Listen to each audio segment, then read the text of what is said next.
കുമാരനാശാൻ മലയാള കവിത്വത്തിന്റെ സൂര്യശോഭ.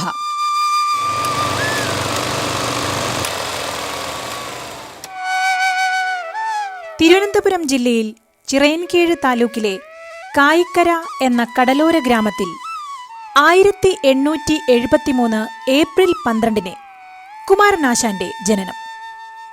അന്ന് ചിത്രാ പൗർണമിയായിരുന്നു. ഹൈന്ദവരും ബുദ്ധമതക്കാരും പുണ്യദിനമായി കണക്കാക്കുന്ന ദിവസം. അച്ഛൻ കായിക്കര തോന്നാൻ വിളാകത്തെ വീട്ടിൽ നാരായണൻ, അമ്മ കൊച്ചുപെണ്ണ് എന്ന് വിളിപ്പേരുള്ള കാളിയമ്മ. അവർ കുഞ്ഞിനെ കുമാരു എന്ന് വിളിച്ചു.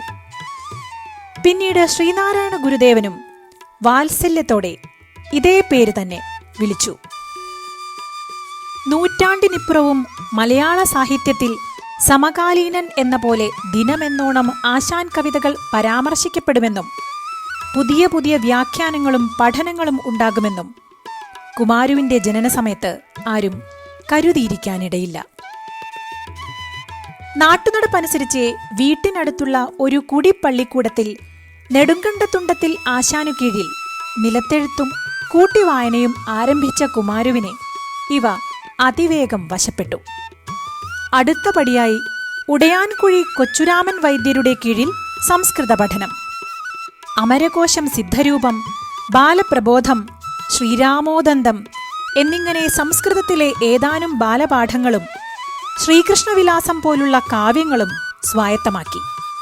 ശ്രീനാരായണ ഗുരുദേവന്റെ ഗുരുവെന്ന ഖ്യാതിയുള്ള കുമ്മംപിള്ളി രാമംപിള്ള ആശാന്റെ ശിഷ്യന്മാരിൽ ഒരാളായിരുന്നു ഈ കൊച്ചുരാമൻ വൈദ്യർ. ഇടയ്ക്ക് വെച്ച് അദ്ദേഹം അധ്യാപക വൃത്തി അവസാനിപ്പിച്ചതുകൊണ്ട് കുമാരുവിന്റെ വിദ്യാഭ്യാസത്തിന് തടസ്സം നേരിട്ടു. പിതാവിന്റെ ഉത്സാഹഫലമായി കായിക്കരയിൽ സ്ഥാപിക്കപ്പെട്ട ഗവൺമെന്റ് സ്കൂളിൽ കുമാരുവിന്റെ വിദ്യാഭ്യാസം തുടർന്നു. ഉപരിപഠനത്തിന് അനുയോജ്യമായ സ്ഥാപനങ്ങൾ സമീപ പ്രദേശങ്ങളിൽ ഇല്ലാതിരുന്നതും വിദൂരദേശങ്ങളിൽ പോയി പഠനം തുടരാനുള്ള സൗകര്യക്കുറവും കുമാരുവിന്റെ വിദ്യാഭ്യാസത്തിന് ഇടവേള സൃഷ്ടിച്ചു. പ്രശസ്ത പണ്ഡിതനായിരുന്ന മണമ്പൂർ ഗോവിന്ദനാശാൻ ആരംഭിച്ച സംസ്കൃത പാഠശാല കുമാരുവിന്റെ ഭവനത്തിൽ നിന്നും ഏറെ അകലെയായിരുന്നില്ല. 16-ാമത്തെ വയസ്സിൽ കുമാരു അവിടെ വിദ്യാർത്ഥിയായി മാഖം, നൈഷധം, ഭോജച്ചമ്പു, ശാകുന്തളം തുടങ്ങിയ കാവ്യ നാടകാലങ്കാര ഗ്രന്ഥങ്ങളിൽ അതിവേഗം പാണ്ഡിത്യം നേടി. സമീപവാസികളായ കുട്ടികൾക്ക് സംസ്കൃതം പറഞ്ഞുകൊടുക്കാൻ തുടങ്ങിയപ്പോൾ കുമാരു കുമാരൻ ആശാൻ എന്ന പേരിൽ ആദ്യമായി അറിയപ്പെട്ടു. ഭക്തനും വേദാന്തിയുമായിരുന്ന കായിക്കര തമുക്കുവിളാകത്ത് നാരായണൻ വൈദ്യരുമായുള്ള പരിചയം മൂലം അദ്ദേഹം ആത്മീയ കാര്യങ്ങളിലേക്ക് ആകർഷിക്കപ്പെട്ടു. ശ്രീനാരായണ ഗുരു സമീപ പ്രദേശത്ത് വന്നാൽ പിതാവിന്റെ ആതിഥേയത്വം സ്വീകരിക്കുമായിരുന്നതാണ് ആശാന്റെ ജീവിതത്തിലെ നിർണായകമായ വഴിത്തിരിവ് എന്നത് നിസ്തർക്കമാണ്. കുമാരുവിന്റെ പ്രതിഭ തിരിച്ചറിഞ്ഞ ഗുരു വിദ്യാഭ്യാസ കാര്യങ്ങളിൽ അവനെ പ്രത്യേകം ശ്രദ്ധിക്കണമെന്ന് മാതാപിതാക്കളെ ഉപദേശിച്ചു. കൂടാതെ ശ്ലോക കവിതാരചനയിൽ വിലപ്പെട്ട ഉപദേശങ്ങൾ കൊണ്ട് ഗുരു നൽകിയ മാർഗദർശനം ചരിത്രപ്രസിദ്ധമാണ്. ലോകത്ത് അത്യന്തം വിരളവും മനോഹരവുമായ ഒരു ഗുരുശിഷ്യ ബന്ധം ശ്രീനാരായണ ഗുരുവും കുമാരനാശാനും തമ്മിൽ വളർന്നു വന്നു.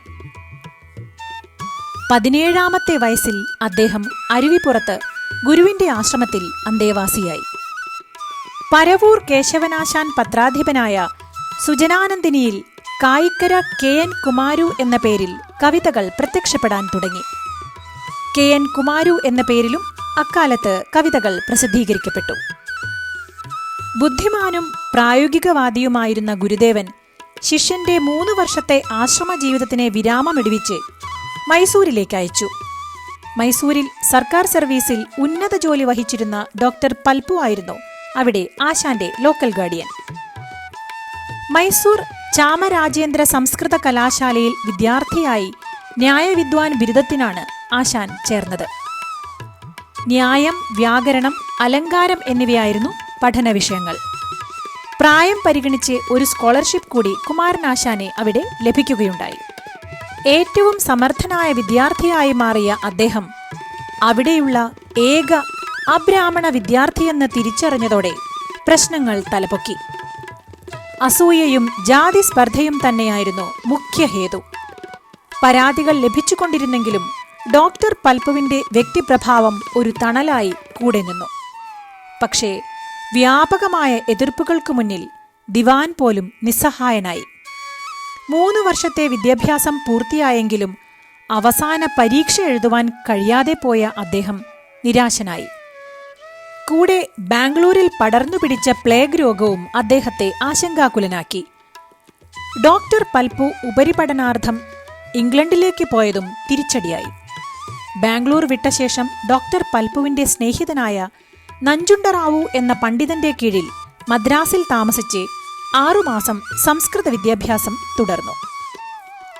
തർക്കതീർത്ഥ പരീക്ഷയ്ക്ക് പഠിക്കുവാനായി കൽക്കത്തയിലേക്ക് പോയതാണ് കുമാരനാശാൻ എന്ന പ്രതിഭയുടെ ജീവിതത്തെയും വ്യക്തിത്വത്തെയും കാഴ്ചപ്പാടുകളെയും മാറ്റിമറിച്ചത്. ശ്രീരാമകൃഷ്ണ പരമഹംസന്റെയും സ്വാമി വിവേകാനന്ദന്റെയും സ്വാധീനത്തിന് ആശാൻ വിധേയനായി. ഇംഗ്ലീഷ് ഭാഷാ പരിജ്ഞാനവും സാഹിത്യരചനയും വർദ്ധിച്ചു.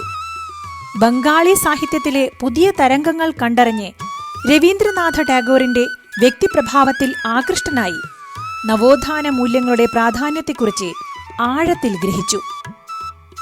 പ്ലേഗ് ബാധ ഭയന്ന് തിരിച്ചെത്തിയ കുമാരനാശാൻ അരുവിപ്പുറത്ത് ക്ഷേത്രകാര്യങ്ങൾ നോക്കിയും കുട്ടികളെ സംസ്കൃതം പഠിപ്പിച്ചും ഗുരുവിനോടൊപ്പം കഴിഞ്ഞു. വിചിത്ര വിജയം, മൃത്യുവിജയം എന്നിങ്ങനെ 2 നാടകങ്ങൾ ഇക്കാലത്ത് എഴുതിയെങ്കിലും ആദ്യത്തേതു മാത്രമേ പ്രസിദ്ധപ്പെടുത്തിയുള്ളൂ. മൃത്യുവിജയം കാലഗതിയിൽ എങ്ങനെയോ നഷ്ടമായി. ഇക്കാലത്ത് തന്നെയാണ് ശാങ്കരശതകം, സുബ്രഹ്മണ്യശതകം, ശിവസ്ത്രോത്രമാല തുടങ്ങിയ സ്ത്രോത്രകൃതികൾ രചിച്ചത്. 1903 അരുവിപ്പുറം ക്ഷേത്രയോഗത്തിന്റെ ഒരു വിശേഷാൽ സമ്മേളനം തീരുമാനിച്ചതിനനുസരിച്ച് ശ്രീനാരായണ ധർമ്മ പരിപാലന യോഗം സ്ഥാപിതമായി. ഗുരുദേവൻ അതിന്റെ ആജീവനാന്ത അധ്യക്ഷനായി അവരോധിക്കപ്പെട്ടു. കുമാരനാശാനെ ജനറൽ സെക്രട്ടറിയായി നാമനിർദ്ദേശം ചെയ്തു. ഇടയ്ക്ക് 1 വർഷമൊഴികെ തുടർച്ചയായി 16 വർഷം ആശാൻ ആ സ്ഥാനത്ത് തുടർന്നു. യോഗത്തിന്റെ മുഖപത്രമായി 1904 വിവേകോദയം മാസിക പ്രസിദ്ധീകരിച്ചു. ആശാൻ അതിന്റെ ചുമതല നിർവഹിച്ചു. സംഘടനാ പ്രവർത്തനങ്ങളിൽ മുഴുകി നിൽക്കുമ്പോഴും സാഹിത്യവുമായുള്ള ആശാന്റെ ബന്ധം സജീവമായി നിലനിർത്തുന്നതിനെ ആ പ്രസിദ്ധീകരണം തുണയ്ക്കുകയുണ്ടായി. 20-ാം നൂറ്റാണ്ടിന്റെ പിറവിയോടൊന്നിച്ചായിരുന്നു മലയാളത്തിൽ കാൽപ്പനിക കവിതാ പ്രസ്ഥാനത്തിന്റെയും തുടക്കം. ഏതാനും ചില വിലാപകാവ്യങ്ങളിലും മഹാകാവ്യങ്ങളിലും നിഴലിച്ച കാൽപ്പനിക വെളിച്ചം സൂര്യശോഭയാർന്നത് 1908 പ്രസിദ്ധീകൃതമായ വീണപ്പൂവിലാണ്. മലയാള കവിതാ സാഹിത്യ ചരിത്രത്തിൽ ആധുനികതയുടെ വരവറിയിച്ച ആ കവിതാ കുസുമം വിരിയുമ്പോൾ കുമാരനാശാനെ പ്രായം 35 വയസ്സ്. വീണപ്പൂവ് പ്രസിദ്ധപ്പെടുത്തിയതോടുകൂടിയാണ് കുമാരനാശാന്റെ സർഗവൃത്തിയുടെ ഉജ്ജ്വലമായ ഘട്ടം സമാരംഭിക്കുന്നത്. മൂർക്കോത്ത് കുമാരൻ മിതവാദിയുടെ പത്രാധിപരായിരിക്കുമ്പോൾ അതിന്റെ താളുകളിലാണ് വീണപ്പൂവ് ആദ്യമായി പ്രത്യക്ഷപ്പെടുന്നത്. CS സുബ്രഹ്മണ്യൻ പോറ്റിയുടെ അവതാരികയോടുകൂടി ഭാഷാപോഷിണി അത് പുനഃപ്രസാധനം ചെയ്തു. കേരളവർമ്മ വലിയ കോയി തമ്പുരാൻ അത് പദ്യപാഠാവലിയിൽ ഉൾപ്പെടുത്തി. ലോകജീവിതത്തെക്കുറിച്ച് ശക്തമായ ചില ഉപദർശനങ്ങൾ ഉൾക്കൊള്ളുന്ന വീണപ്പൂവ് മലയാള സാഹിത്യലോകത്തെ ഒരു മഹാസംഭവമായി പരിഗണിക്കപ്പെടുന്നു. കുമാരനാശാൻ എന്ന മഹാനായ കവി സഹൃദയ ലോകത്തിന്റെ സമാദരങ്ങൾക്ക് അങ്ങനെ പാത്രീഭൂതനായി. 1908 മുതൽ 1924 വരെയുള്ള 1.5 ദശകങ്ങൾക്കുള്ളിലാണ് ആശാന്റെ സർഗാത്മകതയുടെ വെന്നിക്കൊടി പാറിക്കുന്ന ഉജ്ജ്വല രചനകൾ ഒന്നൊന്നായി പ്രത്യക്ഷപ്പെടുന്നത്. 1909 ഒരു സിംഹപ്രസവം, 1911 നളിനി, 1914 ലീല, 1916 ബാലരാമായണം, 1918 ഗ്രാമവൃക്ഷത്തിലെ കുയിൽ, 1919 പ്രരോദനം, അതേ വർഷം തന്നെ ചിന്താവിഷ്ടയായ സീത, 1922 പുഷ്പവാടി, 1923 ചണ്ഡാല ഭിക്ഷുകി, 1924 ദുരവസ്ഥ, 1915 മുതൽ 24 വരെയുള്ള കാലഘട്ടത്തിൽ ശ്രീബുദ്ധചരിതം, 1924 കരുണ. മലയാള കവിതാ ചരിത്രത്തിൽ തങ്കലിപികളാൽ കൊത്തിവെച്ചവയാണ് മേൽപ്പറഞ്ഞ കൃതികളെല്ലാം തന്നെയും. 1917 45 വയസ്സിൽ കുമാരനാശാൻ വിവാഹിതനായി. ഡോക്ടർ പൽപുവിന്റെ പിതൃസഹോദരപുത്രി ഭാനുമതിയാണ് സഹധർമ്മിണി. ആശ്രമത്തിൽ ചിന്നസ്വാമി എന്നറിയപ്പെട്ടിരുന്ന ആശാന്റെ ഗൃഹസ്ഥാശ്രമ പ്രവേശം അക്കാലത്തെ അടുക്കള വിവാദക്കാർക്ക് വീണുകിട്ടിയ ആയുധമായിരുന്നു. ആ ദാമ്പത്യ വല്ലരിയിൽ 2 പുത്രന്മാർ, സുധാകരൻ, പ്രഭാകരൻ. കവി എന്ന നിലയ്ക്കും പൗരശ്രേഷ്ഠൻ എന്ന നിലയ്ക്കും വ്യവസായി എന്ന നിലയ്ക്കും ആശാൻ നേടിയ ഉയർച്ചയിൽ അസൂയ പൂണ്ട കുറച്ചാളുകൾ പ്രചരിപ്പിച്ച അപവാദങ്ങൾക്ക് നേരെയുള്ള കുമാരകവിയുടെ പ്രതികരണമാണ് ഗ്രാമവൃക്ഷത്തിലെ കുയിൽ. ഒരർത്ഥത്തിൽ ആത്മകഥാപരമായ കവിതയാണത്. ഗ്രാമവൃക്ഷം ശ്രീനാരായണ ധർമ്മപരിപാലന യോഗവും കുയിൽ കുമാരനാശാനും ഉഗ്രവ്രതൻ മുനി ശ്രീനാരായണ ഗുരുവുമാണ്.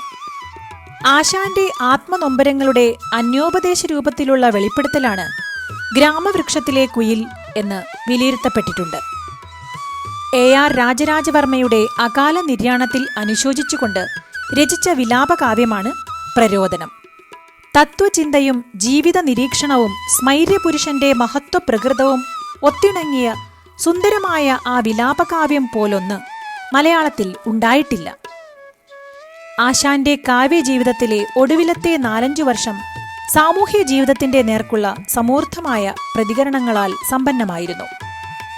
ജാതീകൃതമായ അനാചാരങ്ങൾക്കെതിരെ നീതിക്കുവേണ്ടി വാദിക്കുകയും പ്രക്ഷോഭണങ്ങൾ നയിക്കുകയും ചെയ്ത പ്രസ്ഥാനത്തിന്റെ നായകനെന്ന നിലയിൽ കുമാരനാശാന്റെ സ്ഥാനം അനിഷേധ്യമാണ്. വാൽമീകി രാമായണത്തിൽ നിന്ന് വ്യത്യസ്തമായ ഒരു സാഹചര്യത്തിൽ സീതയെ പ്രതിഷ്ഠിക്കുകയും സീത ഉയർത്തുന്ന ചോദ്യങ്ങളെ അധികാരവർഗങ്ങൾക്കു നേരെ തൊടുത്തുവിടുകയും ചെയ്ത ചിന്താവിഷ്ടയായ സീത ഒരേ സമയം മലയാളത്തിലെ അപൂർവ കാവ്യങ്ങളിലൊന്നായി എന്നും നിലനിൽക്കുന്നു. ജാതീയതയ്ക്കെതിരെ ശക്തവും നിശിതങ്ങളുമായ വിമർശനങ്ങളുമായി കവി പ്രത്യക്ഷപ്പെടുന്ന 2 കാവ്യങ്ങളാണ് ദുരവസ്ഥയും ചണ്ഡാല ഭിക്ഷുകിയും. മാറ്റുവിൻ ചട്ടങ്ങളെ സ്വയമല്ലെങ്കിൽ മാറ്റുമതുകളി നിങ്ങളെത്താൻ എന്ന വാക്യം ആശാൻ കവിതയുടെ തന്നെ മുദ്രാവാക്യമായി ഗണിക്കപ്പെടുന്നു. 2500 വർഷം മുമ്പ് നടന്നത് എന്ന് കൽപ്പിക്കപ്പെടുന്ന ഒരു കഥയാണ് ചണ്ഡാല ഭിക്ഷുകിയിലേത്. ജാതിയെ സംബന്ധിച്ച ചർച്ചയാണ് ചണ്ഡാല ഭിക്ഷുകിയുടെ സൂക്ഷ്മബീജം. കുമാരനാശാന്റെ ഏറ്റവും ജനപ്രീതി നേടിയ കവിതയത്രേ കരുണ. ഇതിലെ പ്രമേയം ബുദ്ധമത സംബന്ധിയാകുന്നു. ഹ്രസ്വമെങ്കിലും സംഭവബഹുലവും ധന്യവുമായിരുന്നു 53 കൊല്ലത്തെ മഹാകവിയുടെ ജീവിതം. കേരളീയ നവോത്ഥാനത്തിന്റെ മുൻനിര നായകരിൽ ഒരാളായിരുന്ന കുമാരനാശാന്റെ സർഗജീവിതവും പൊതുജീവിതവും അശാന്തം മുന്നേറുകയായിരുന്നു. ചെറായിൽ നിന്ന് പ്രസിദ്ധീകരിച്ച പ്രതിഭാമാസികയുടെ പത്രാധിപർ സ്ഥാനവും ആശാൻ സ്വീകരിച്ചു. 1913 മുതൽ ശ്രീമൂലം പ്രജാസഭയിൽ അംഗമായിരുന്നു കുമാരനാശാൻ. 1920 തിരുവിതാംകൂർ നിയമസഭാംഗമായി അദ്ദേഹം നാമനിർദ്ദേശം ചെയ്യപ്പെട്ടു. വിവാഹശേഷം തിരുവനന്തപുരത്ത് കൈതമുക്കിലായിരുന്നു ആശാൻ സകുടുംബം താമസിച്ചിരുന്നത്. 1913 സ്ഥാപിതമായ ശാരദാ ബുക്ക് ഡിപ്പോ തിരുവനന്തപുരത്ത് പ്രവർത്തിച്ചു വരികയായിരുന്നു. തോന്നയ്ക്കൽ വിലയ്ക്കു വാങ്ങിയ വിശാലമായ പുരയിടത്തിൽ ഓലമേഞ്ഞ 2 ചെറിയ ഭവനങ്ങൾ തീർത്ത് ഭാനുമതി അമ്മയും ആശാനും അവിടേക്ക് താമസം മാറി. ബുക്ക് ഡിപ്പോയുടെ ആസ്ഥാനവും അങ്ങോട്ട് മാറ്റി. ഇന്ന് ഈ ഭവനം ആശാൻ സ്മാരകമാണ്. 1922 ഇംഗ്ലണ്ടിലെ വെയിൽസ് രാജകുമാരൻ കുമാരനാശാനെ ബഹുമതി മുദ്രയായി പട്ടും വളയും സമ്മാനിച്ചു. 1924 ജനുവരി 16 മഹാകവി ഇഹലോകവാസം വെടിഞ്ഞു.